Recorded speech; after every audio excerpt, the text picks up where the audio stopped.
The wine glass tipped, and the red spilled across Margot Renner's sleeve and worn shoes in the middle of the lobby of the Corvain Hotel. Brantley Aldridge snapped his fingers at her the way a man summons a waitress, pushed his coat into her hands, and told her to bend down and clean it up. 40 of Manhattan's wealthiest guests were standing around them. A few of them laughed. Margot didn't argue. She set the coat down on a chair, slipped her burn-scarred hand into her pocket, straightened her back and said, "It was good to see you, Brantley." Then she turned to go. She didn't tell him that she was the one who had organized the evening. She didn't tell him the name she carried now. And it was in that moment that a man cut through the crowd and came toward them. He took off his own coat and laid it over her shoulders.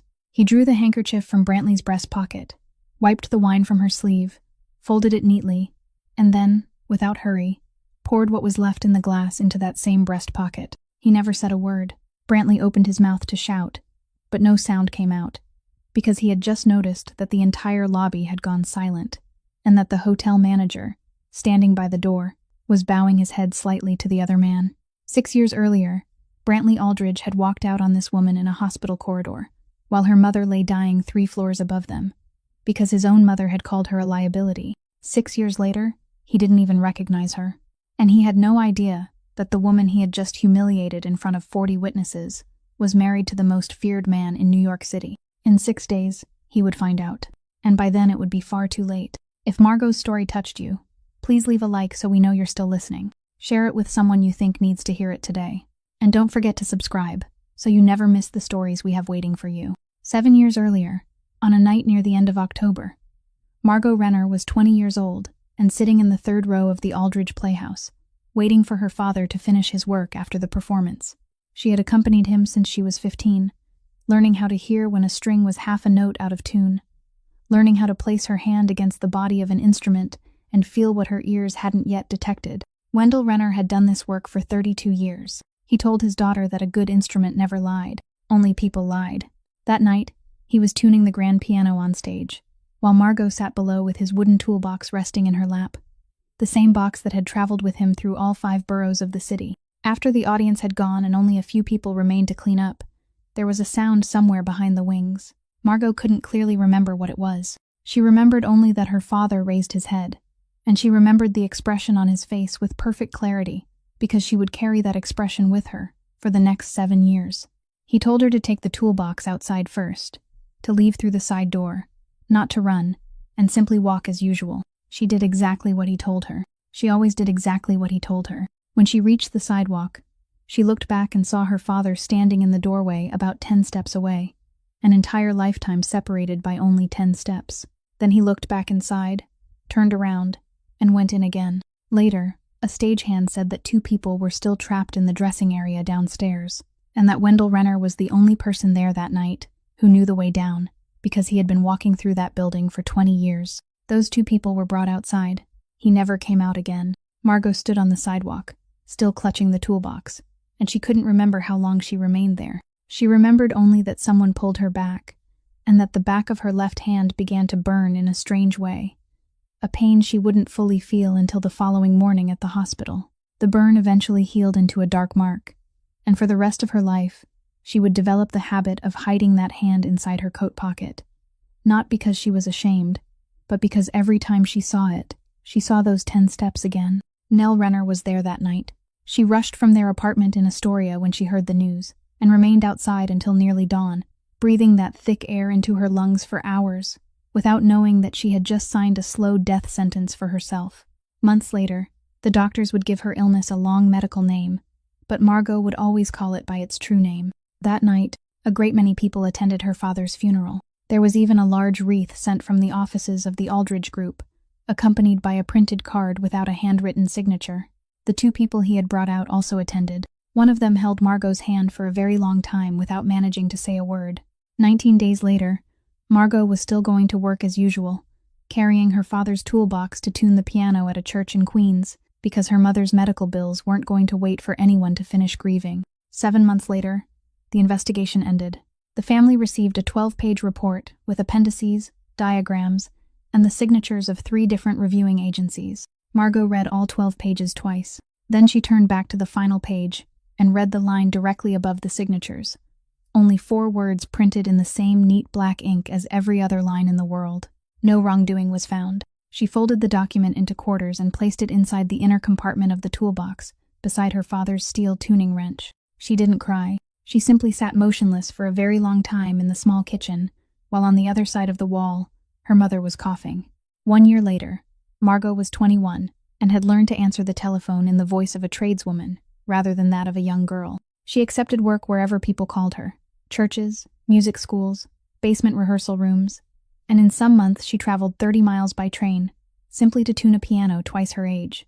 Her mother's medication cost the same fixed amount every month, and Margot arranged her entire life around that number. Then one morning in March, someone called from a hotel in Manhattan and asked whether she would tune the grand piano in the lobby. They offered her 3 times her usual rate. The contract arrived by email. Margot opened it and read it, and on the signature line below was a name she had seen on the printed card attached to the funeral wreath the year before: Aldridge. She closed the computer. She sat motionless in the small kitchen, listening to her mother turn over in the next room, listening to the old refrigerator start, stop, and start again. She remained there for about 10 minutes. Then she opened the computer, typed 2 words, "I accept," and pressed send. She needed the money, and the piano wasn't to blame for anything. She arrived on a Wednesday afternoon, pulling her father's toolbox through the revolving door, and someone directed her to the piano in the corner of the lobby. She had been working for about an hour when a man came over and sat in an armchair a few steps away, holding a cup of coffee, and didn't leave. He was about 27, and dressed like someone who had never needed to think about what to wear. "What are you doing to it?" he asked. "I'm adjusting the middle octave," she said. "It sounds as though you're making it worse." "I am. It has to sound worse first." He laughed, a genuine laugh, not the kind people offered merely to be polite. "I own this place, more or less, and no one has ever said that to me before." "Then no one has tuned this piano in years." He stopped laughing. "That would make sense." He finished his coffee and still didn't stand. "Have you been doing this long?" "Since my father was still teaching me." He waited. She said nothing more. She lowered her head, placed the steel tuning wrench on a tuning pin, and the piano sounded another single note that lingered, then faded away. He watched her for a moment, then introduced himself as Brantley Aldridge and extended his hand. Margot realized that during the next 3 seconds, she would have to decide what kind of person she was going to be. She wiped her hand on a cloth and shook his. Her right hand, her left remained inside her pocket. For the next 40 minutes, he talked about how his family owned 3 hotels in the city, how his father trusted no one under 60, and about some trip through Europe that he described remarkably well. Margot continued working as she listened, occasionally offering a brief reply. He didn't ask where she lived. He didn't ask what her father did. When she packed away her tools, he said the piano sounded entirely different, and he said it in the voice of someone who had genuinely heard the difference, not someone trying to flatter her. She thanked him and left. The following week, the hotel called again. This time, it was another piano at another hotel owned by his family, and Brantley was there as well. The third time, he didn't bother inventing an excuse. He simply sent her a message asking whether she wanted to have dinner with him. Margot stared at the message for a very long time, far longer than the 10 minutes she had spent sitting in the kitchen the other day. She thought about the printed card without a handwritten signature. She thought about the 4 words directly above the signature line. Then she thought about how 11 months had passed since anyone had asked her a question that wasn't about money. She typed 2 words, "I accept," and pressed send. 8 months, and for those 8 months, Margot lived inside a life she couldn't entirely believe belonged to her. Brantley picked her up at the corner and never came all the way to her door. He took her to small restaurants in the West Village, places that were always quiet, places where every owner knew his name. He was a gifted storyteller, and he wasn't a bad listener either, at least during those 8 months. Once, she told him about a piano in a church on 37th Street whose frame had been warped for 20 years because no one was willing to pay for the repairs. He listened without interrupting, then asked whether she wanted to fix it, and the following week, the church received money from an unknown source. She didn't ask. He didn't explain. Some things between them worked that way. He never took her to his home. He never introduced her to anyone. 8 months, and she had never shared a table with any of his friends, had never appeared in a single photograph. She told herself it was because he respected her privacy, because she was a private person, because she didn't want to sit in rooms like those anyway. She repeated those explanations so many times that they almost became true. One night in September, he brought her to the foot of the stairs inside her old apartment building in Astoria, where the hallway light had been broken since summer. He held her hand and said he loved her. He spoke like a man who had realized it at the very moment the words left his mouth, not like someone who had rehearsed them beforehand. Margot believed him. She was 21, and she had spent the previous year counting the cost of medication and listening to her mother cough through a thin wall. When someone spoke those words to her at the bottom of a dark staircase, she believed him. She believed him so completely that later that night, she sat on the edge of her bed for a long time, with one hand resting on her father's toolbox, and thought that perhaps the time had come. Perhaps it was time to tell Brantley her father's name and where he had died. Then she thought about how he would have to carry that story home to his family. She thought about how he might begin looking at her differently. She had meant to tell him. She didn't. 3 weeks later, the two of them sat in his car waiting at a red light on 34th Street, when a brief report came over the radio about the city preparing to revise fire safety regulations for old theaters. Brantley exhaled and reached over to switch off the radio. "That theater business again," he said. "The same old bad luck, dragged up every year." The light turned green. He pressed the accelerator. He said nothing more, and neither did she. But for the rest of the drive, she sat silently looking through the window, her left hand inside her coat pocket, her thumb rubbing again and again over the darkened skin on the back of that hand. She had meant to tell him for the second time. Once again, she didn't. In November, her mother began needing to sit upright to breathe. At first, it happened only at night. Then it happened while she was eating as well. The doctor changed her medication twice in 6 weeks, and with every change, the fixed number around which Margot had arranged her life rose a little higher. She accepted more work and began working Sundays. Some weeks, she tuned 9 pianos and slept on the train between appointments. The bills arrived steadily. White-windowed envelopes she stacked on top of the refrigerator and didn't open immediately. Brantley knew her mother was ill. He asked about her. He sent messages. One day, he sent flowers to the hospital, but he never once stepped inside. In December, when Nell Renner was moved to the 4th floor, the ward for people whose doctors had stopped using the word recovery, Margot sat in the hallway and called him. He answered after the 3rd ring. He said he would come, and he did. He arrived shortly before 7 o'clock in the evening, carrying a paper bag of coffee, and he sat beside Margot on the row of plastic chairs outside the 4th floor hallway. During those 40 minutes, Margot truly believed she was no longer alone. Then the elevator doors opened, and his mother stepped out. No one had called her. Margot had never met her in person, but she recognized her immediately because Brantley sprang to his feet in a way he had never risen for anyone else. Constance Aldridge was 62, and she crossed the entire hallway with the stride of someone who knew she would never be required to wait anywhere. She didn't lower her voice. That was what Margot would remember most clearly afterward, that the woman hadn't even bothered to lower her voice. There were about 9 or 10 people in the 4th floor waiting area at the time. A man stood holding his coat, waiting for news about his wife. 2 sisters sat together on the row of chairs opposite them.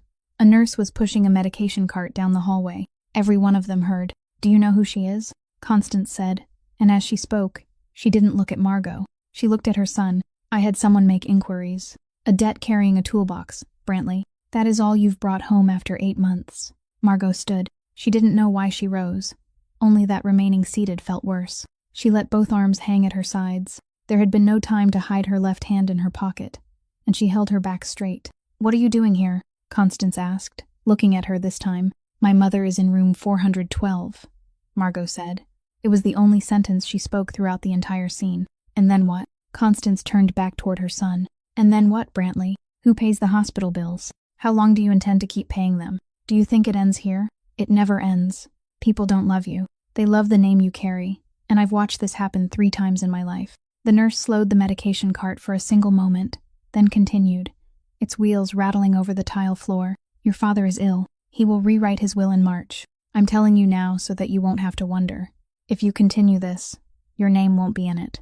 I'm not threatening you. I'm informing you." She turned toward Margot one final time and spoke her next sentence in the voice someone might use to read figures from a report. "You should know that I don't hate you. You simply don't belong here." Then she fell silent, and she waited. Margot looked at Brantley. The man holding his coat lowered his head and stared at the floor. The 2 sisters seated across the hallway stopped talking. The nurse disappeared around the corner, and the rattle of the wheels faded completely. At the end of the hallway, the elevator doors opened. No one stepped inside, and they closed again. An announcement came through the ceiling speaker, calling some doctor to the 6th floor. It repeated the message twice, then stopped. Margot continued looking at him. He looked down at the paper bag of coffee resting on the chair. He looked toward the window. He looked at his mother. He didn't look back at Margot even once. Then he bent down, picked up his coat, and walked away. Constance followed her son, and the two of them entered the elevator together, and those doors closed for the second time. Margot remained standing exactly where she was. She stood there a little longer, because if she sat down immediately, it would mean that it was over, and she wasn't ready for it to be over. The man holding his coat looked up at her and seemed about to say something, then decided against it. One of the two sisters rose and went to get some water, and when she returned, she placed an extra paper cup on the chair beside Margot without saying anything. Margot sat down. She drank all the water in that cup. Then, she stood, walked down the hallway to room 412, and before pushing open the door, she stopped for about half a minute to compose her face because inside was a woman who had to sit upright just to breathe, and that woman didn't need to know anything about what had just happened outside. Nell Renner lived for another 9 weeks after that night. Margot gave up all the jobs that took her too far away and accepted only those she could reach within an hour. She spent more nights sleeping in the plastic chair beside her mother's hospital bed than she did sleeping at home. Some afternoons, her mother was alert enough to ask questions, and Margot told her about the pianos she had tuned that week, which owners had been kind, and which instruments had been forgotten in basements for 15 years. Nell never asked about Brantley. Margot never told her. But once, while Margot was folding the blanket at the foot of the bed, her mother said without looking at her that her father had always said Margot was the best listener in the family, that she could even hear the things that made no sound. That was all she said before falling asleep again.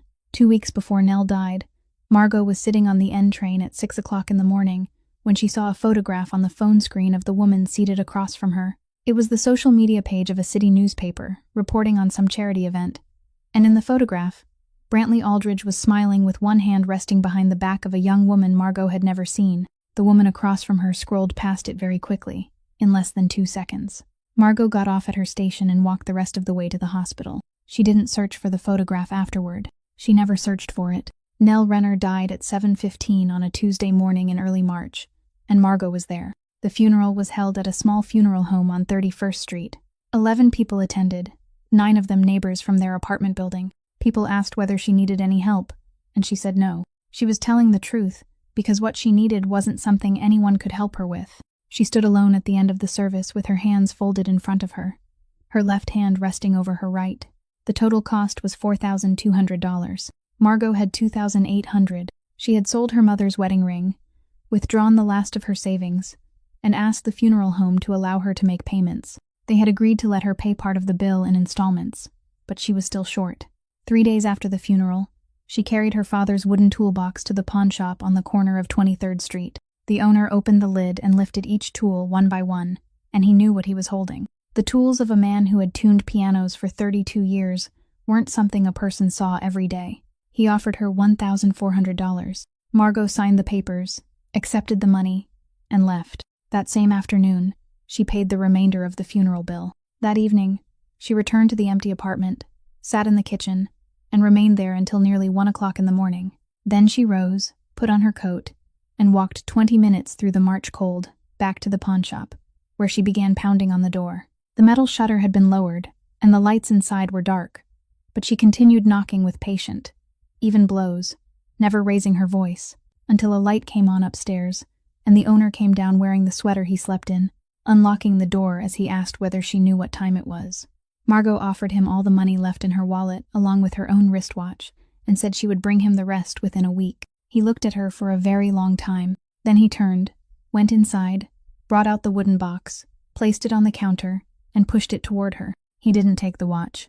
Margot carried the box against her chest and walked home through the night. When she arrived, she placed it on the kitchen table, opened the lid, and checked every tool, exactly as her father had done each evening after returning from work. Then she opened the inner compartment, where the steel tuning wrench lay with its leather-wrapped handle worn smooth, and beside it rested the document folded into quarters, now slightly yellowed along the creases. She didn't unfold the paper. She closed the lid of the box and went to sleep.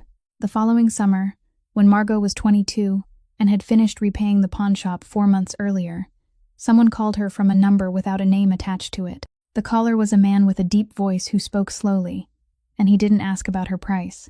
He asked whether she accepted work in Brooklyn, at a private residence with a piano that hadn't been used in a long time. Margot asked how long. The man was silent for a moment, then said 11 years. She said she would come on Saturday morning. The house stood on a quiet street near Carroll Gardens. It was 3 stories tall, with a red brick facade, and the curtains drawn across the ground floor windows. The man who opened the door for her was about 50, broad-shouldered, and spoke exactly 4 words. "Please, come this way." He led her upstairs to a room at the end of the second-floor hallway, opened the door, then stepped back. There was nothing in the room. No table, no chairs, no cabinet, not a single photograph on the walls. There was only a grand piano positioned against the wall on the left, its lid closed, a thin layer of dust covering the black wood.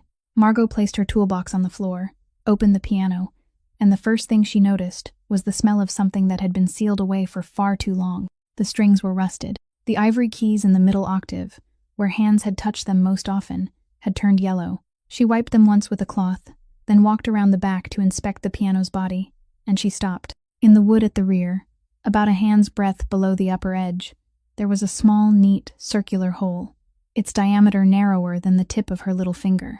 The wood surrounding its edge had darkened with age.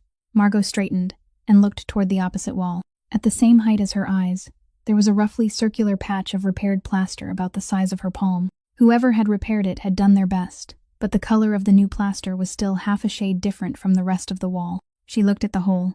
She looked at the patch. She stood between them and understood that they lay along the same straight line. From the doorway behind her came a very faint sound, the sound of someone shifting his weight from one foot to the other. Margot didn't turn around. She bent down, opened her toolbox, removed the steel tuning wrench, and began to work. She worked for 4 hours. She removed the rusted strings and replaced them one by one, and each time a new string was drawn tight, another sound entered the silence of the house. She adjusted the tuning pins, adjusted the hammers, and freed 2 keys that had become stuck from dampness. She didn't say a word.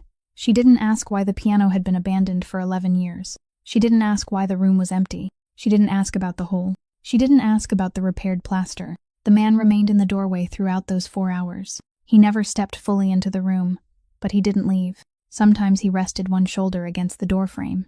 Sometimes he folded his arms. Margot knew he was there, about 5 steps away, and she continued working as though she were alone in the room. By afternoon, when the final string had been set in its proper place, she sat down at the piano. She placed the index finger of her right hand on a white key in the middle octave and pressed it.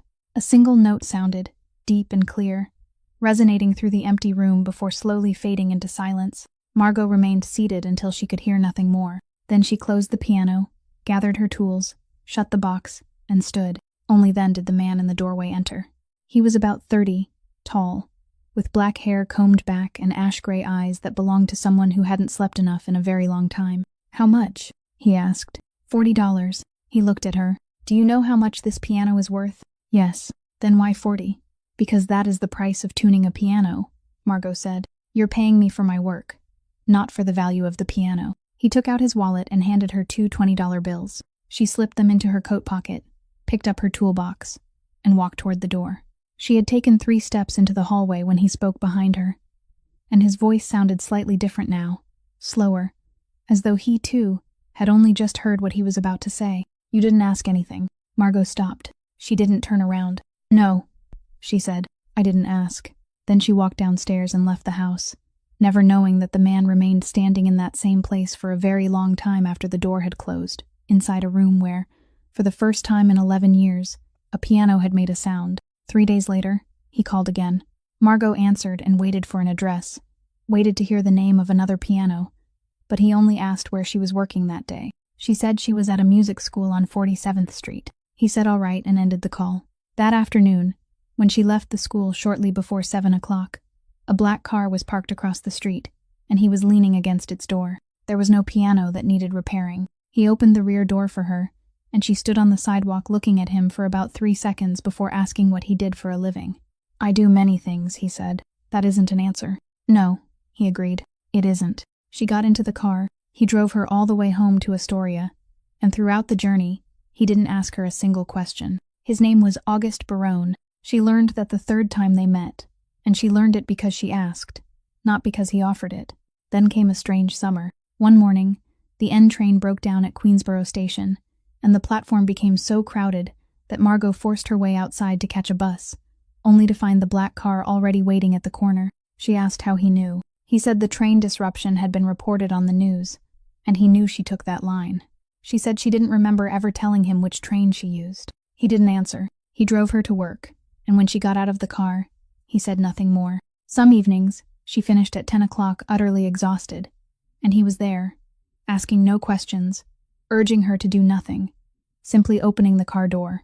One evening in August, on the first anniversary of her mother's death, Margot sat on the front steps of the old apartment building because she didn't want to go upstairs to the empty apartment. He came, sat on the steps a short distance away, and remained there for nearly 2 hours. She couldn't say a word, neither could he. When she stood, he rose with her and said only 3 words. "Sleep now, Margot." Then he returned to the car. He had never complimented her. He had never told her she was special, and he had never told her she was beautiful. He had never brought flowers or sent anything to her workplace. And he had never, not even once, mentioned money. Once, she said she no longer accepted evening jobs in Manhattan because the late train fare home was too expensive. He merely nodded, and the following week, he still came to pick her up. But he didn't offer to pay her anything, didn't press money into her hand, and didn't say a single word that might make her feel as though she were receiving charity. She noticed it very carefully. Then one morning in October, an envelope arrived from the hospital. Margot had grown so accustomed to those white-windowed envelopes that she opened it while still standing beside the mailbox, already bracing herself for a number. But it wasn't a bill. It was a letter confirming that the entire outstanding balance for Nell Renner, including the portion transferred to a debt collection agency in April, had been paid in full, and the account had been closed. The figure at the bottom of the page was $19,600. Margot stood in the lobby and read the letter 3 times. Then she called the hospital. They told her the debt had been paid through a patient assistance fund, and read her the fund's name, a name that sounded like any other charitable organization in the city. She asked who was behind it. They said they didn't have that information. They truly didn't. She called the debt collection agency. They said the account had been purchased and settled, that the buyer was a law firm, and that the law firm didn't disclose the names of its clients. She called the law firm. A polite secretary told her they were very sorry. Margot spent 2 weeks following that trail, and at the end of it, there was nothing. Only a smoothly plastered wall without a single seam she could pry open. That evening, he picked her up from work. She sat in the front passenger seat, fastened her seatbelt, and stared straight through the windshield. "My mother's hospital debt has been paid in full," she said. August guided the car into another lane, switched on the turn signal, then turned it off. "Is that so?" he said. She turned to look at him. He kept his eyes on the road. He said nothing more. And she realized that he wasn't going to say anything more. Not because he wanted to conceal the truth, but because to him, the matter was finished, and finished things didn't need to be mentioned again. Margot turned back toward the windshield. She remained silent for the rest of the drive, and it wasn't until the car stopped outside the old apartment building in Astoria that she spoke. "Thank you." "For what?" he asked. She opened the door and stepped out without answering, because she understood that he hadn't asked in order to hear an answer. It happened one evening in February while Margot was sitting in the small diner beneath her apartment building, waiting for an order of noodles to take home. A newspaper someone had left on the counter lay open to the city news section. The article reported that a federal indictment had just been announced, naming 17 defendants and listing charges connected to operations at the Red Hook port complex. In the middle of the article, the reporter noted that the 4-year investigation had initially focused on companies linked to the Barone family, though no individual bearing that name had been charged. Margot read the entire article. Then she read it again. She paid, carried the noodles home, placed them on the kitchen table, and didn't touch them. She sat at that table for nearly 3 hours, and during those 3 hours, she thought about an empty room in Brooklyn, a patch of plaster, half a shade different from the rest of the wall, a man who knew which train she took though she had never told him, and $19,600 that had disappeared behind a smooth wall without a single seam. She thought about how she hadn't asked a single question in 7 months. Near 11 o'clock that night, she called him. He answered after the second ring. She said only, "Can you come here?" 20 minutes later, he arrived. She opened the door and didn't invite him to sit down. She placed the newspaper on the kitchen table, opened it to the correct page, and stood on the opposite side of the table. "This is you, isn't it?" she said. August looked at the newspaper. He didn't pick it up. "Yes," he said. "Tell me the truth." "I just did." Margot placed both hands flat on the table. "Then tell me all of it." And he did. He spoke in the even voice of someone reading a list rather than telling a story. He said his father had built everything in that harbor district, beginning in the 1970s. He said there were certain matters in the life of that city that always required someone to make the decisions, and in the southern half of Brooklyn, for 40 years, that person had carried the name Barone. He said his father died when he was 29, and he inherited everything, both the legitimate part and the part that wasn't. He said he had controlled it for 5 years, and that keeping control had required him to do things he wouldn't describe there, not because he was afraid for her to hear them, but because he wasn't accustomed to telling such things. He said that in his world, people called him by another name, and that name existed for a reason. He said all of this in less than 2 minutes. He didn't lower his voice at any point, and he didn't use a single word intended to make any of it sound less severe. Margot remained motionless. "What about the hole in the wall?" she asked. "That was my mother," he said. 11 years ago. That is all I will say about it." In the kitchen, the refrigerator started, then stopped. "You can leave," he said. "I'm saying this clearly so you won't have to wonder. If you tell me to leave tonight, I will, and you will never see me again. But you will never lack anything for the rest of your life. That won't change, no matter what you choose. It isn't a condition. You think I'm afraid? I think you should be." Margot looked at him across the kitchen table. The question she asked next wasn't the one she had intended to ask when she called. "All you had to do was tell me one lie," she said. "Just one. You could have said the article was about someone else with the same last name. This is a large city. I might have believed you. You know I might have believed you. Why didn't you?" August was silent for a long time. He looked down at the newspaper on the table, then raised his eyes. "Because you spent 4 hours in that room without asking me a single question," he said. "You saw the hole in the wall. I know you saw it.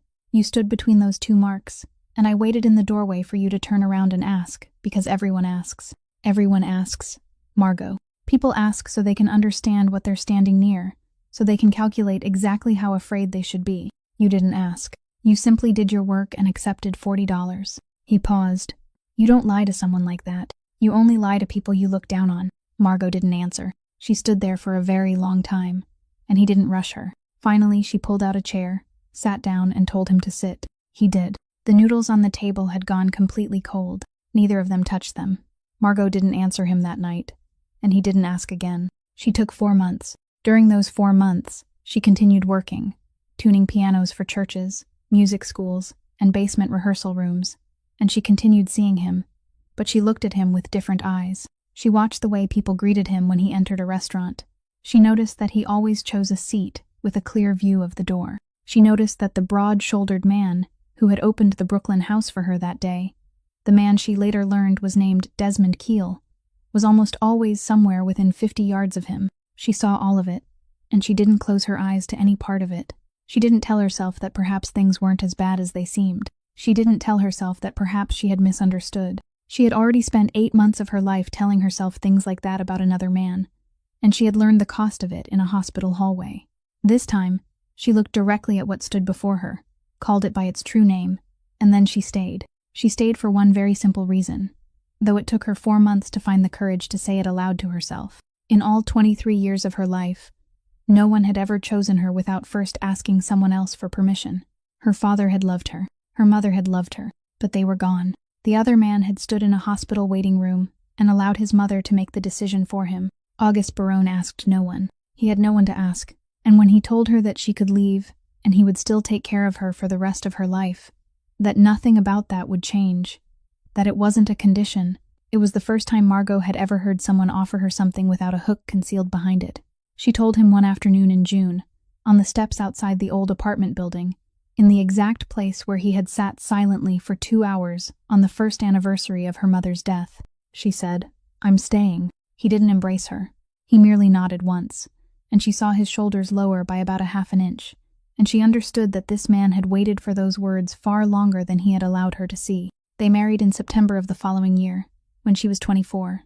The wedding was held at a small vineyard 2 hours outside the city, with fewer than 30 guests. There were no reporters. No one took photographs except an old friend of Desmond's. Margot wore a dress she had bought from an ordinary shop on 36th Street, and she wore low shoes because the ground was uneven. She had no one to walk her forward, so she walked alone. When they exchanged rings, she held out her left hand without hiding it, and for the first time in 4 years, she allowed that hand to rest beneath the open sky before other people. August took it, and didn't look at the scar even once, not because he was avoiding it, but because to him, there was nothing there that required looking at. After the wedding, He built 4 layers around her. The first layer was her name. She remained Renner in every public document, and their marriage record was filed in another county under a separate record. The second layer was their address. The apartment where they lived belonged to a company, and that company belonged to another company. The third layer was people. Everyone permitted to know her face belonged to him, and their number could be counted on fewer than 2 hands. Margot never saw the fourth layer, and she didn't ask about it, but she knew it was there in the same way a person knows there is a wall behind wallpaper. He spoke to her about it only once, on their first night in the new apartment, and he kept his words brief. "My world will never know your name," he said. "That isn't because I'm ashamed of you. It is because they don't deserve to know it." 3 months after the wedding, Margot stood in the kitchen one morning and told her husband that she wanted to do something. She said she didn't need a salary and didn't need an office. She needed only a name. She wanted to call it the Wendell Renner Fund. August asked what she intended to do with it, and she said she wanted to pay for fire safety inspections at places where no one was willing to spend the money. Small theaters with 200 seats, music schools renting the second floor of old buildings, churches with electrical systems dating from before the war. She said most of those places already knew they had problems, and they didn't leave them unrepaired because they were cruel, but because an inspection cost $4,000 and they didn't have $4,000. August listened to everything, then asked how much she needed. She gave him a figure. He gave her one 4 times larger.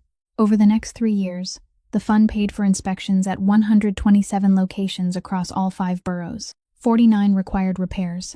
11 were ordered to suspend operations until the problems had been corrected, and among those 11 were 2 theaters whose owners called Margot and cursed at her directly over the phone.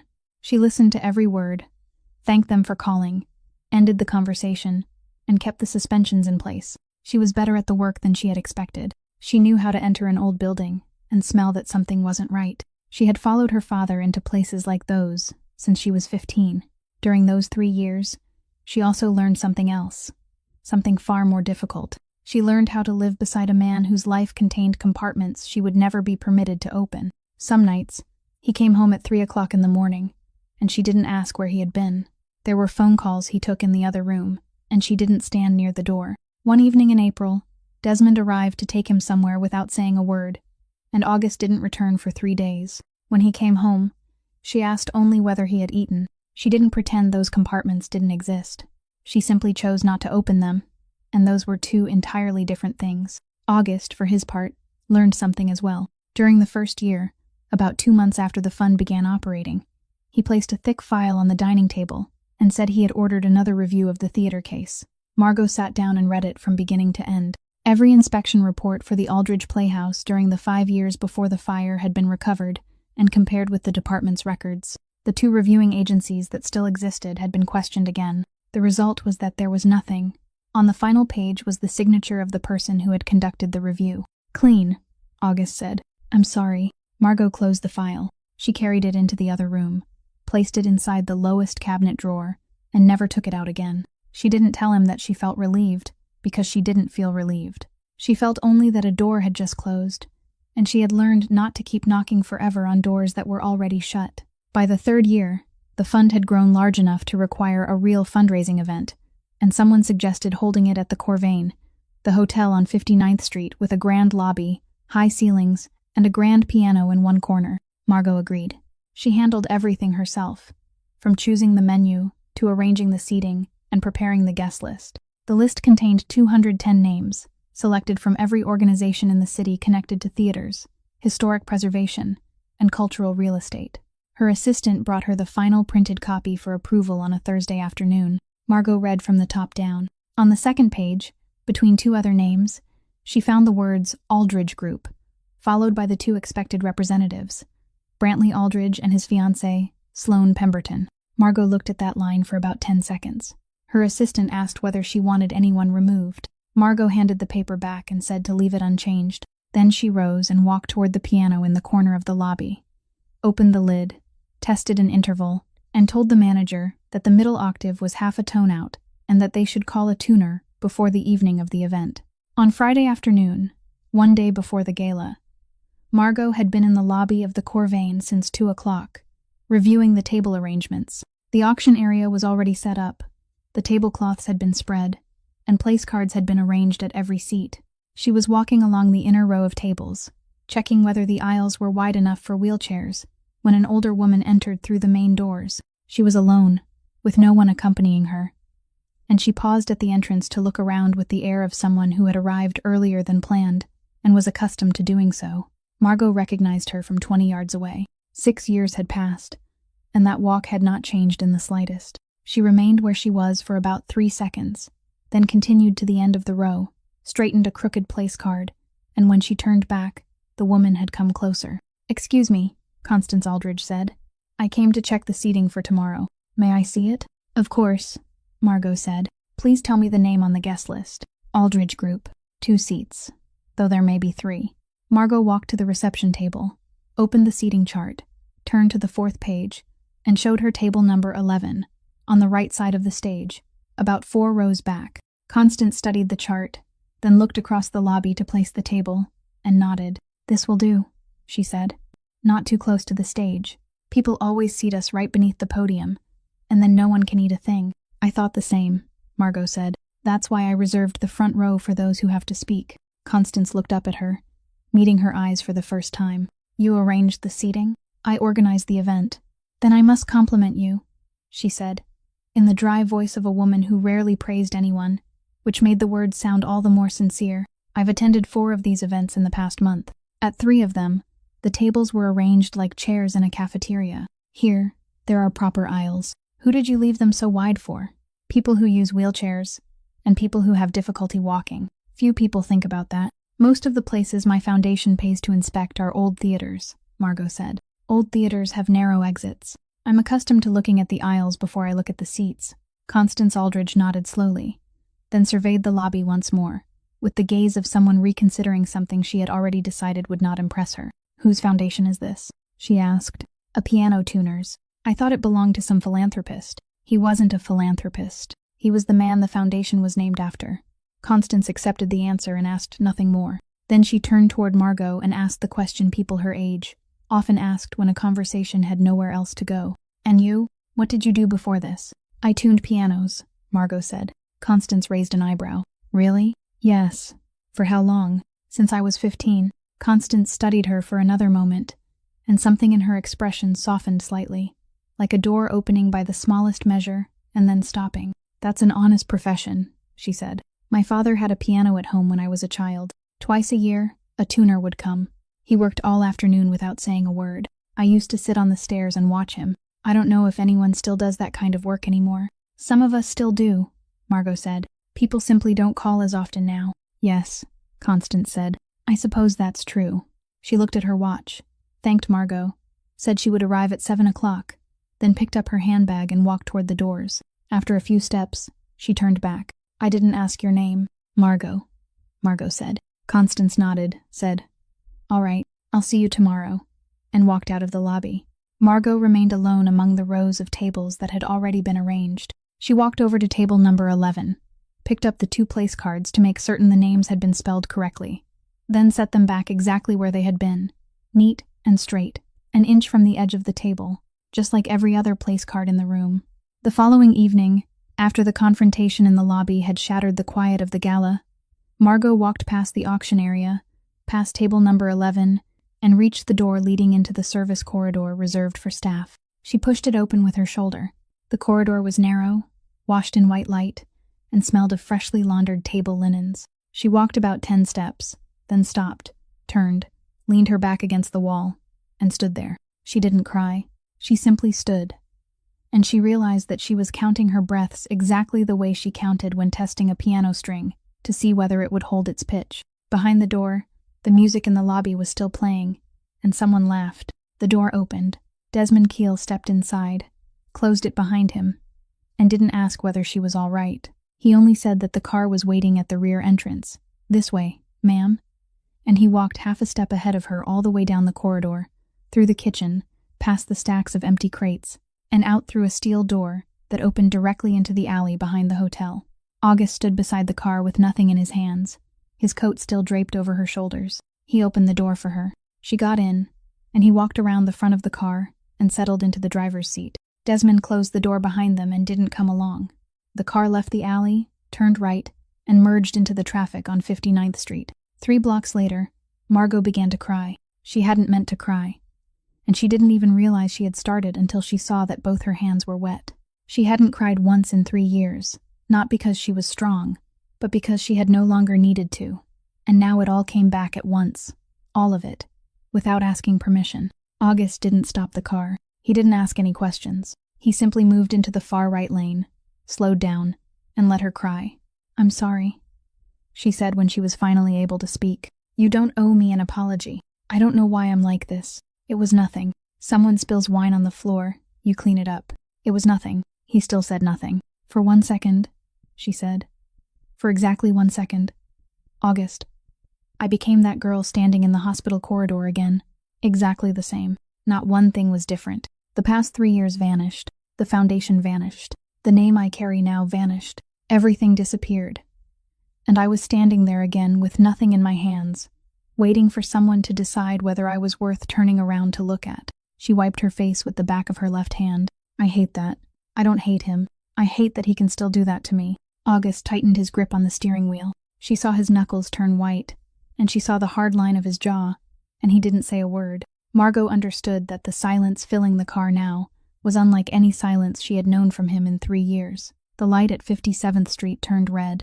The car stopped. She reached across and took hold of his wrist, just above the band of his watch, and held on tightly. "Look at me," she said. He turned toward her. "Don't hurt him." He didn't answer. "August, promise me." The light turned green. The car behind them gave a short blast of its horn. August didn't press the gas right away. He sat still, one hand on the steering wheel, his eyes still on her, and he remained silent for so long that the car behind them had to pull into the next lane and pass.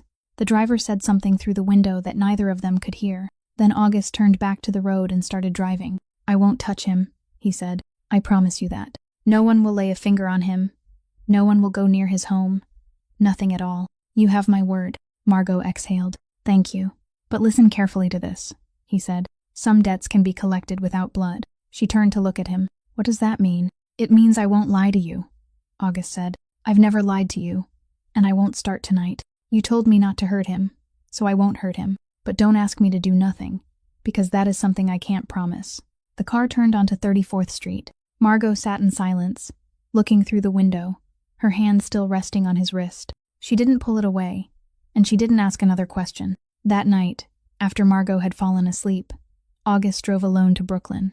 He unlocked the red brick house, went up to the 2nd floor, walked to the end of the hallway, and entered the empty room. He didn't turn on the overhead light. He pulled out the only chair in the room, the chair he'd had brought in after the day someone came to tune the piano, and sat down facing its closed lid. He remained there until nearly 4 in the morning. He didn't open the lid. In the past 3.5 years, that piano had been tuned once, and had never been played for more than a single note. At 4 o'clock, he took out his phone and made 2 calls. The first was to Desmond Keel. The second was to Saul Whitfield, who had served as his father's lawyer for 19 years before becoming his. Both men answered immediately, because both knew that if that number called at such an hour, it wasn't by mistake. August didn't tell them what had happened at the Corvain. He didn't explain, didn't offer an introduction, and didn't speak his wife's name. He said only one sentence, in the level voice both men had heard often enough to understand. "Get me everything on the Aldridge family. Everything." Then he ended the call. Desmond Keel called 3 more people before dawn. Saul Whitfield arrived at his office at 6:15 and didn't leave for the next 2 days except to go home and change his shirt. Neither of them asked why. In Auguste Baronne's world, there was a saying people often repeated to one another. As long as he was still talking, there was still room to negotiate. When he stopped talking, it meant the matter had already been decided. Everyone else simply hadn't learned it yet. Throughout those 2 days, August went about his work as usual. He attended 2 meetings at the harbor, signed what needed to be signed, came home to have dinner with his wife, and asked what had happened at the foundation that day. Margot told him about a music school in the Bronx that had just called to request an inspection. He listened to everything, then asked 2 more questions. She watched him as he spoke, and she saw nothing at all. That was what she would remember afterward, that she had looked at him and seen nothing at all. On Tuesday morning, a file was placed on his desk, roughly 4 knuckles thick, bound at the spine, with no title. Saul Whitfield sat across from him and went through it in order. Aldridge Group currently owned 4 hotel properties in New York. 2 had been operating at a loss for 3 consecutive years, and one in Midtown was losing so much money that services on 2 floors had been cut over the past 18 months. Garrett Aldridge was 68 years old. His health had been failing since spring, and although he had transferred most operating authority to his son 2 years earlier, he still retained final signing authority on all transfer documents. A syndicated loan of $84 million was due in November, and 3 banks in the lending group had refused to extend it. The Aldridges had approached 6 investment funds over the past 4 months. 5 had said no. The 6th was in negotiations, had already completed 2 rounds, and the Aldridge side was extremely eager. Saul turned to the last page and pushed it across the desk. "The 6th fund," he said. "Ardenmore Capital." August looked at the name. Ardenmore was one of 11 legal entities he owned through 3 layers of intermediaries. It had been established 7 years earlier to acquire distressed properties in New England and New York, and in all those years, not a single newspaper had ever connected it to the Barone name. Even August couldn't remember the last time he had heard the name. "Do they know?" he asked. "No," Saul said. "Their lawyers spent 4 months investigating. They stopped at the 2nd layer because everything looked clean from there, and they need the money too badly to dig any deeper." August sat in silence. He said nothing for long enough that Saul Whitfield stopped turning pages and waited without moving. "Don't do anything," August said at last. "Not yet. Keep reading. I want to know everything that family has signed in the past 15 years. Saul raised an eyebrow. 15 years is a great deal. "I have time," August said. On the 3rd day, Saul Whitfield brought in a 2nd file, twice as thick as the first, and he set it on the desk in a manner entirely different from the time before. He didn't sit down right away. "I want you to read this section first," he said, turning to a packet clipped separately in the middle, labeled with the name of a building on 44th Street that hadn't existed for 7 years, Aldridge Playhouse. August pulled the packet toward him. The first page was the record of an internal meeting dated June of that year, 4 months before the fire. It concerned a preliminary agreement Aldridge Group had signed to sell lot number 421 to a property developer, with the transfer expected to be completed within 18 months. The second page was an estimate listing the mandatory maintenance work for that year. The costs appeared in the right-hand column, and a handwritten note sat beside each entry. The fourth item was the central fire alarm system, which required a new control board and 14 new detectors, at a cost of $192,000. Beside that line were 3 handwritten words: "Defer until transfer." The fifth page showed that the system had been disconnected from the central circuit in July to prevent repeated false alarms, and that it had never been reconnected. The 8th page was the building's fire safety inspection report, signed in August, concluding that the building met requirements. The 9th page was the real inspection report, bearing the same date and issued by the same firm, concluding that the building had failed in 4 areas. That report wasn't included in the file submitted to the department. It was buried in the internal records of an outside consulting firm. August read slowly. He read every page without rushing through a single part. After the fire, 3 families filed complaints. The records showed that all 3 were settled outside court within 5 months. The families received money and signed non-disclosure agreements, and in 2 of those cases, the claim had been signed by the victim's wife or brother. In the 3rd case, the file stated that the victim's only surviving relative was his wife, who was receiving inpatient treatment and wasn't in a condition to be approached. The recommendation was written in one brief sentence: "Do not contact. Allow the statute of limitations to expire." Beneath it was an approval box. The signature inside that box belonged to a man who was 26 at the time and had just been placed in charge of the property division by his father, Brantley Aldridge. August set the page down. He continued turning. In the appendix was a service contract between Aldridge Group and a risk management consulting firm based in Jersey City, signed in November of that year, 3 weeks after the fire. The scope of work was described as a review and standardization of 5 years of compliance records. The person who signed on behalf of the consulting firm was identified by his initials on the final line, and his full name appeared clearly in the personnel appendix: Renzo Cataldi. August sat motionless. Renzo Cataldi was 48 years old. He had served as a financial advisor to the Barone family for 6 years and had been personally introduced by August's father 3 months before his death.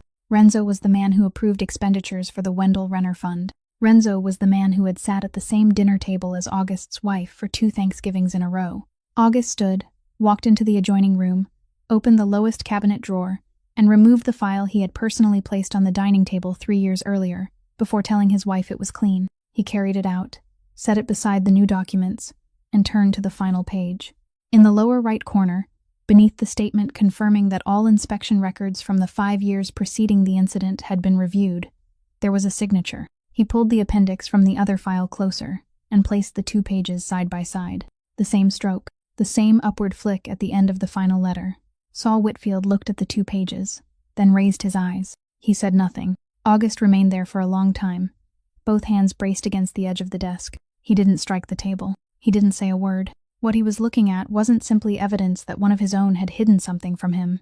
What he was looking at was the fact that he himself had carried that file to his wife, placed it in front of her, and spoken that word. She had believed him because she trusted him, and for the past 3.5 years, she had lived beside him without knowing that the door she had stopped knocking on was a door one of his own men had closed. He knew whose daughter she was, August said. It was the first sentence he had spoken in 15 minutes. It appears so, Saul said. Since when? Since the foundation was named, Saul said. He approved its first expenditure.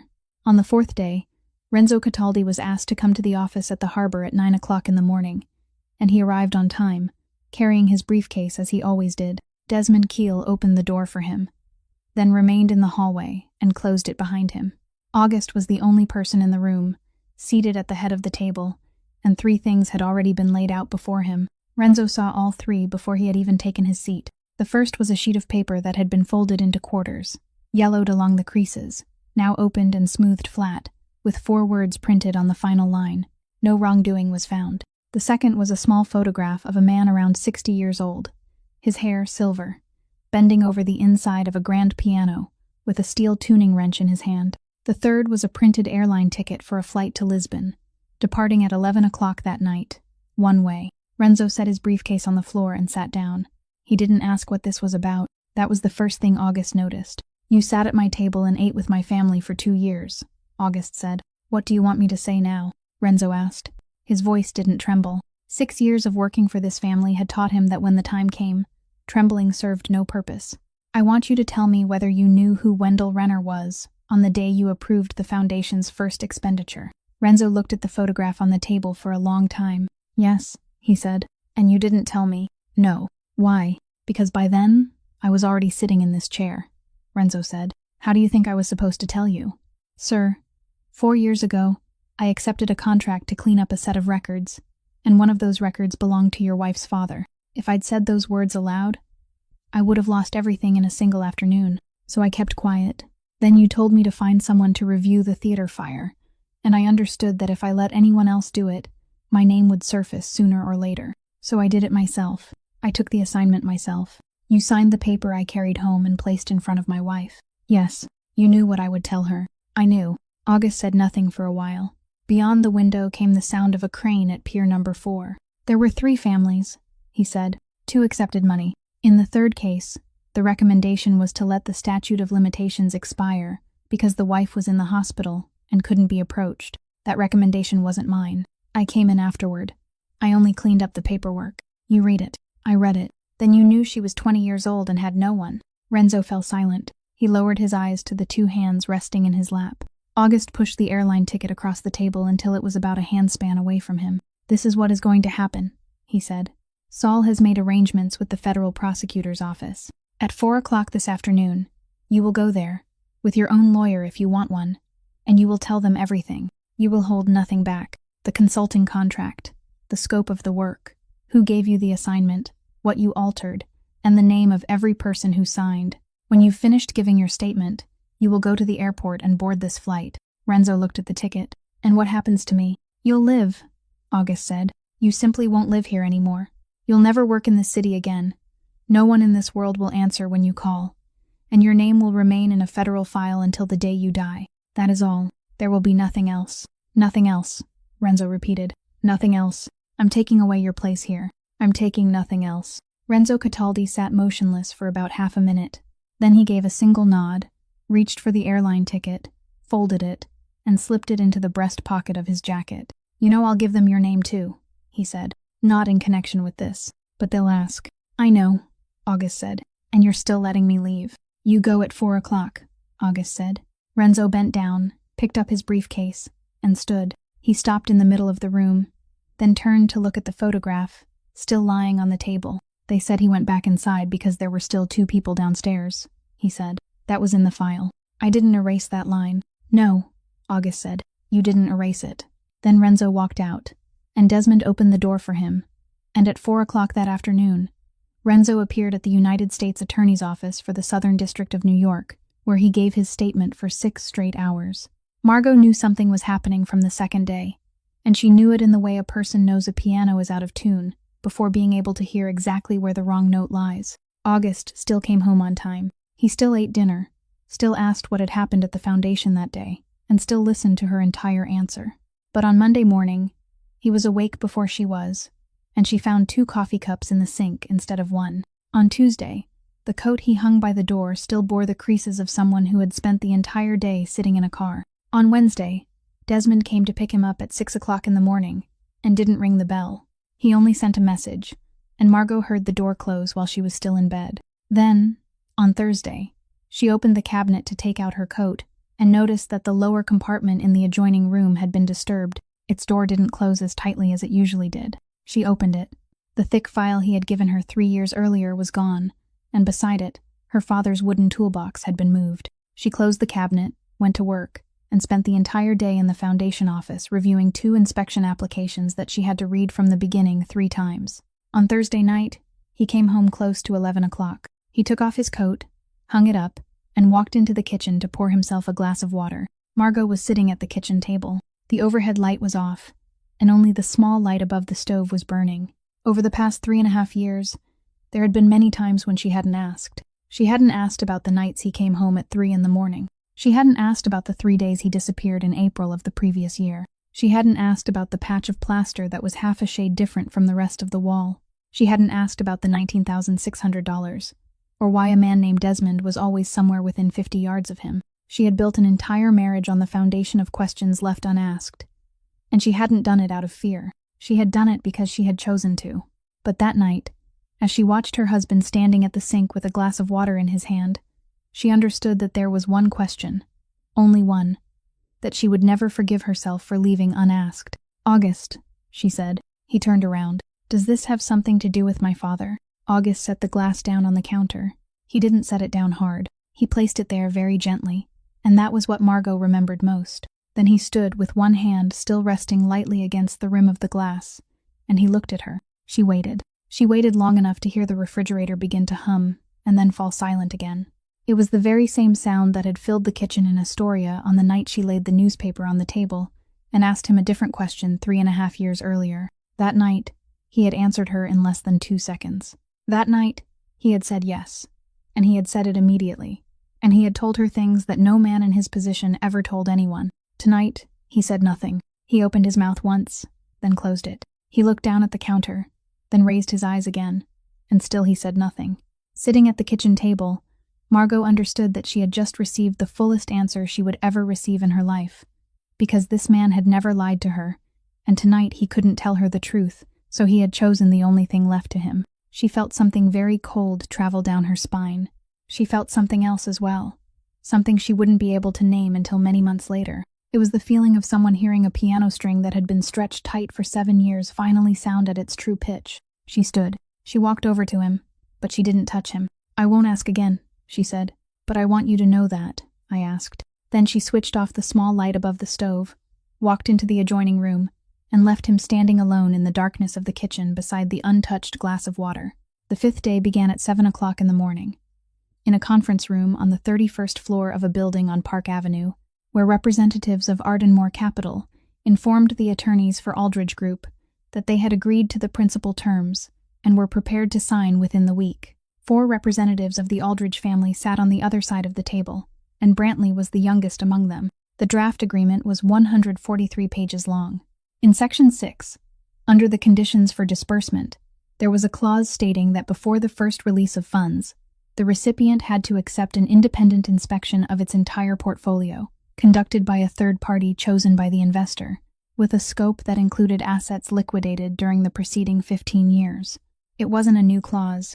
Ardmore had used it for 7 years, in 31 previous transactions, and anyone willing to spend 2 hours reading carefully would have understood exactly how far it allowed them to go. The Aldridge attorney devoted exactly 11 minutes to Section 6. He underlined 2 lines, wrote standard in the margin, and turned to Section 7, which concerned the repayment schedule, the section everyone in that room truly cared about. The $84 million loan was due in November. 3 banks had already said no. Garrett Aldridge was lying at home with a breathing tube beside his bed. When people are that hungry, they don't read Section 6. At 2 o'clock that afternoon, in another building 3 blocks away, Renzo Cataldi's 6 hours of testimony were converted by the United States Attorney's Office for the Southern District of New York into a set of documents with 7 attached appendices. In accordance with standard procedure for matters involving corporate compliance records, a copy was forwarded to the Civil Investigations Division. Among those 7 appendices were 2 inspection reports issued on the same day by the same firm, bearing 2 contradictory conclusions. No one at the prosecutor's office knew what Ardmore Capital was. No one at Ardmore knew what the prosecutor's office had just received. The 2 matters were moving along entirely separate tracks, and the only thing August Barone had done was make certain that both tracks remained clear. He hadn't built a trap. The hole had been there for 7 years, dug by the Aldridge family and covered over with paper, and he had simply swept the paper aside. At 4 o'clock, the independent inspection firm appointed by Ardmore sent the Aldridge side an outline of the scope of work for confirmation. In accordance with the approved clause, the list of assets from the preceding 15 years contained 41 entries. Entry number 29 was lot number 421 on 44th Street, already liquidated, accompanied by a note requesting all compliance records from the 5 years preceding the date of liquidation. An assistant on the Aldridge side forwarded the outline to their attorney at 4:15. The attorney read it at 5:40. He reached entry number 29 and sat motionless for a long time. Then he did what any attorney would do in that situation. He called the records department and asked where the compliance files for that property were currently being held. The records department replied that all files from that period had been reviewed and standardized by an outside consulting firm at the end of that year, and that the original records from before the standardization had been stored in the consulting firm's own archive under the terms of the contract. The attorney asked for the firm's name. Someone read it to him. At 6:20 that evening, he called Brantley Aldridge. Brantley was at home, changing his shirt before going to dinner with the Pemberton family, and he answered the phone while standing in front of the mirror. The attorney spoke briefly.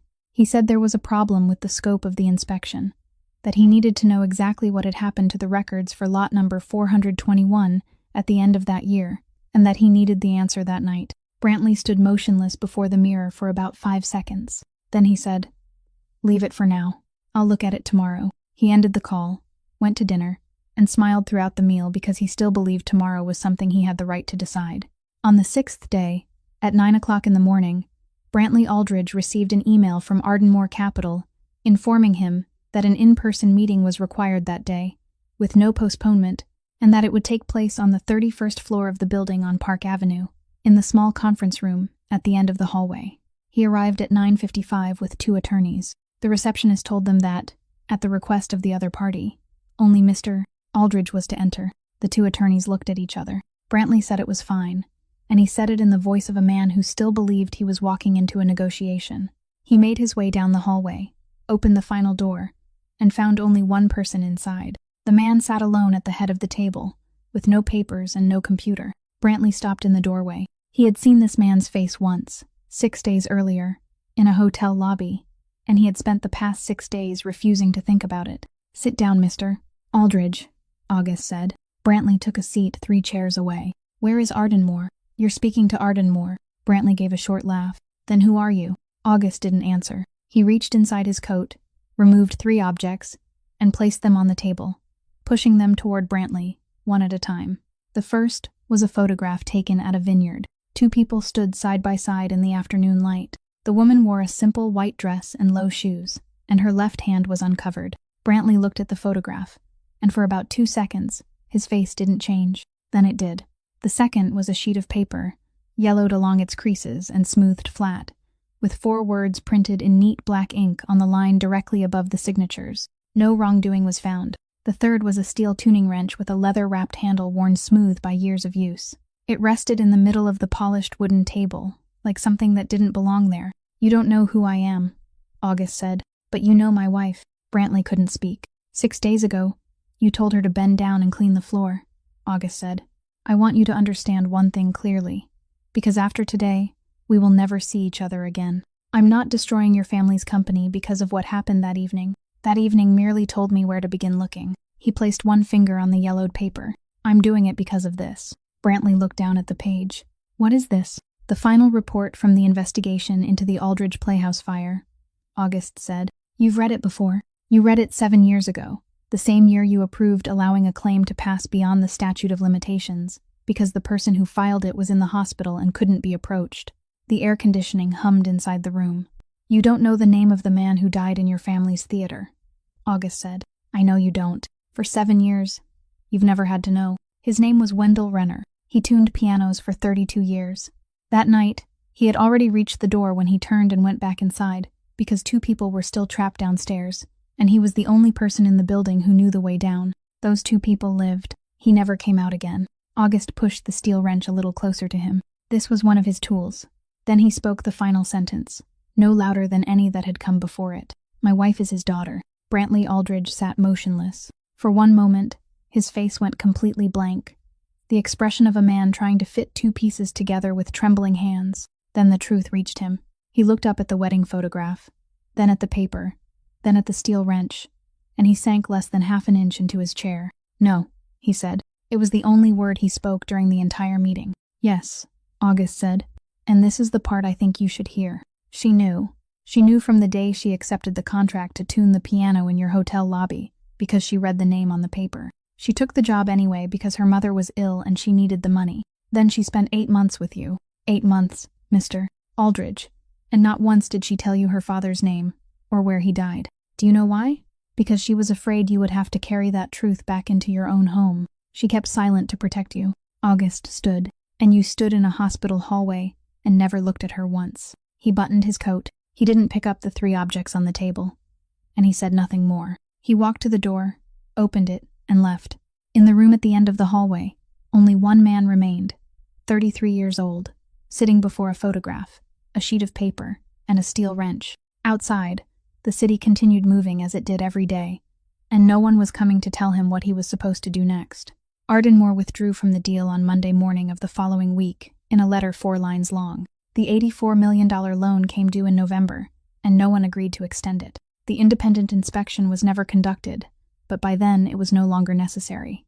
The Civil Investigations Division had opened a case 3 days earlier, and within 5 weeks, the 2 inspection reports bearing the same date and issued by the same firm, yet reaching opposite conclusions, appeared on the front page of a city newspaper, along with the 3 handwritten words in the right-hand column of the maintenance estimate. Aldridge Group filed for bankruptcy in December. The 4 hotels were sold over the next 7 months, and after every creditor had been paid, what remained of the fortune built over 3 generations was divided among the 3 families who had signed non-disclosure agreements 7 years earlier, after a court ruled those agreements invalid because the settlements had been obtained through fraud. Most of the money remaining afterward went into a fire safety inspection program for small performance venues throughout the city, and no newspaper wrote about it because there was nothing to write. Garrett Aldridge died at home in February, 6 weeks after the bankruptcy petition was filed. Constance put her apartment on the Upper East Side up for sale that spring and moved into a 2-bedroom apartment in Yonkers. For the first 6 months, she still kept the habit of sending cards on holidays. Then she stopped, because most of them were never answered. Sloane Pemberton ended the engagement through a 2-sentence statement issued by her family's office, and 3 years later, she married someone else in a ceremony that received a 2-page spread in the newspapers. Brantley Aldridge left New York in April. He took a position managing the night shift at a 3-story hotel beside the interstate near Elizabeth, New Jersey. His shift ran from 11 o'clock at night until 7 in the morning, and his work consisted mostly of checking in truck drivers and calling repairmen when the water heater stopped working. In the hotel lobby, an upright piano stood against the wall beside a vending machine, its strings long since gone slack, and no one ever played it. He kept exactly one thing from the meeting on the 31st floor that day. It was the steel tuning wrench he had picked up from the table after the door closed, and he sat there alone for another 40 minutes. He never returned it. Years later, whenever anyone asked why his family's company had collapsed, he still told the story the same way he had told it for years. The market had turned. The loan had come due at the wrong time. An investment fund had withdrawn at the final moment. He never mentioned the name Barone because he had never heard anyone speak it in connection with any of the documents. It wasn't in the court records. It wasn't in the newspapers. It wasn't anywhere. He never knew who had brought him down. 3 years later, on an October evening, Margot Renner once again stood in the middle of the lobby at the Corvain. That year's fundraiser was the fourth held by the Wendell Renner Fund, and the tables were arranged the same way as before, with wide aisles and the front row left open for those who would be speaking. She walked along the inner row of tables for one final inspection, just as she always did, and this time someone walked beside her. August no longer stood behind her. He walked side by side with his wife, one hand resting lightly at her back when they stopped to greet a guest. And when someone asked who he was, she said, "This is my husband," in the same ordinary voice she might have used to speak about the weather. At the podium, she read the annual report and said that during the past year, the foundation had paid for inspections at 89 locations, that 14 of them had required repairs, and that 3 small theaters in the Bronx and Staten Island had functioning fire alarm systems for the first time in 40 years. She didn't explain why she did this work. She had never told that story at any of the fundraisers. Late that night, the two of them went up to the hotel rooftop to wait for the car. The city stretched out below them, and the October wind swept sideways across the roof. Margot leaned against the railing and asked the question she had carried inside her for 3 years. "Did you do it for me?" she said. "Or because he deserved it?" August didn't answer immediately. He looked down at the stream of traffic on 59th Street and considered his answer in the careful way he always did, because he had never given her half of the truth. "Both," he said. "I can't separate them. I tried. If he hadn't done that to you that night, I wouldn't have started looking. And if I hadn't started looking, your father's name would have remained buried in those papers for another 7 years, perhaps forever. Those two things are bound together, Margot. I won't lie and tell you I did it for justice, and I won't lie and tell you I did it only for you." She nodded. She asked nothing more. It was nearly 1 o'clock in the morning when they arrived home. August took off his coat and hung it up, but he didn't go into the adjoining room. He stood in the middle of the apartment for a moment, and Margot saw the set of his shoulders and understood that something was about to happen. He walked to the room at the end of the hallway, the room where the piano had stood with its lid closed ever since they moved it there from Brooklyn. Not once had anyone opened it. He stood before the instrument for about half a minute. Then he raised both hands and lifted the lid. After all those years, Margot said nothing. She walked to the cabinet and took down her father's wooden toolbox, the box that had once rested on the counter of a pawn shop at the corner of 23rd Street and had been reclaimed at 1 o'clock in the morning in the cold of March. She carried it over and set it on the floor beside the piano. She opened the box, her fingers lightly touching the tools that had accompanied her father for 32 years. Then she pulled out the bench and sat before the keys. She placed both hands upon them, her right hand and her left, and she hid neither one. August stood beside her, with one hand resting on the rim of the piano. "Brantley taught me that a love that asks you to surrender your self-respect will kill you," she said. "You taught me the opposite." Then she began to play. And this time it wasn't a single note, but an entire piece, and the sound of the piano filled the house until the sky was nearly bright. There are things life teaches us slowly, and at a terrible cost. A person's dignity is never measured by their profession or their possessions, but by the one thing they refuse to sell, even when they are hungry, even when they are alone, even when an entire room is watching. The people who abandon you during the darkest night of your life don't deserve to be there to witness who you become when morning comes. And the most powerful answer has never been to destroy someone else. It is to live a life so decent, so honest, and so full that the person who once looked down on you becomes nothing more than a tiny footnote in the margin of your own story.